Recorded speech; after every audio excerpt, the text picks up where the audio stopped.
हरे कृष्ण, राधे राधे। मेरे YouTube channel पर आप सभी का स्वागत है। आज हम सुनेंगे परिवर्तनी एकादशी व्रत कथा।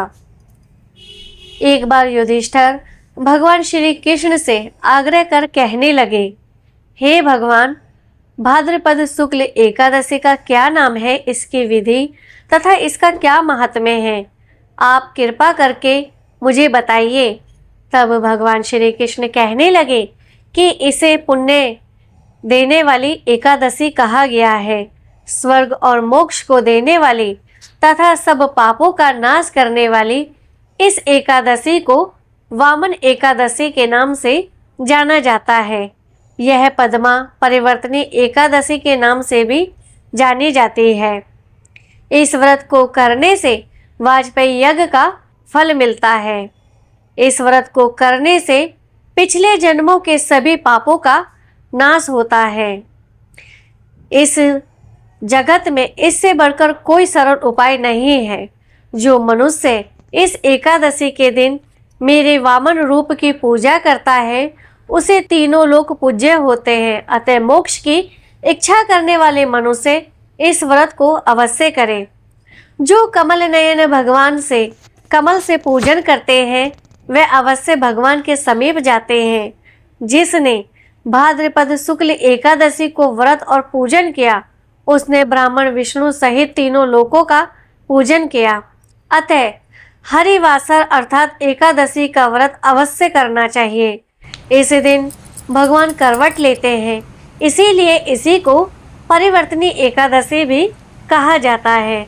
भगवान के वचन सुनकर युधिष्ठिर बोले, हे भगवान, मुझे अति संदेह हो रहा है, आप किस प्रकार सोते और करवट लेते हैं तथा किस तरह राजा बलि को बांधा और वामन रूप रखकर क्या क्या लीलाएं की। चातुर्मास के व्रत की क्या विधि है तथा आपके शयन करने पर मनुष्य का क्या कर्तव्य है, सो आप मुझे विस्तार से बताइए। इस पर भगवान श्री कृष्ण कहने लगे कि हे राजन, अब आप सब पापों को नष्ट करने वाली कथा का स्मरण करें। त्रेता युग में बलि नामक एक दैत्य था। वह मेरा परम भक्त था। विविध प्रकार के वेद सूक्तों से मेरा पूजन किया करता था और नित्य ही ब्राह्मणों का पूजन तथा यज्ञ के आयोजन करता था। लेकिन इंद्र से द्वेष के कारण उसने इंद्रलोक तथा सभी देवताओं को भी जीत लिया। इस कारण सभी देवता एकत्र होकर सोच विचार कर भगवान के पास गए। बृहस्पति सहित इंद्र आदि देवता प्रभु के निकट जाकर और नतमस्तक होकर वेद मंत्रों द्वारा भगवान श्री नारायण का पूजन किया और स्तुति करने लगे। अतः मैंने वामन रूप धारण करके 5वां अवतार लिया और फिर अत्यंत तेजस्वी रूप से राजा बलि को जीत लिया।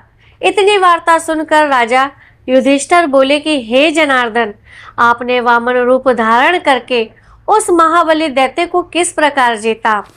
भगवान श्री कृष्ण कहने लगे, मैंने वामन रूपधारी ब्रह्मचारी बलि से 3 पग भूमि की याचना करते हुए कहा, ये मुझको 3 लोक के समान है।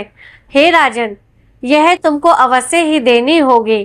राजा बलि ने इसे तुच्छ याचना समझकर 3 पग भूमि का संकल्प मुझको दे दिया और मैंने अपने त्रिविक्रम रूप को बढ़ाकर यहाँ तक कि भूलोक में पद, भूवलोक में जंघा, स्वर्गलोक में कमर, महलोक में पेट, जनलोक में हृदय, यमलोक में कंठ की स्थापना कर सत्यलोक में मुख उसके ऊपर मस्तक स्थापित किया।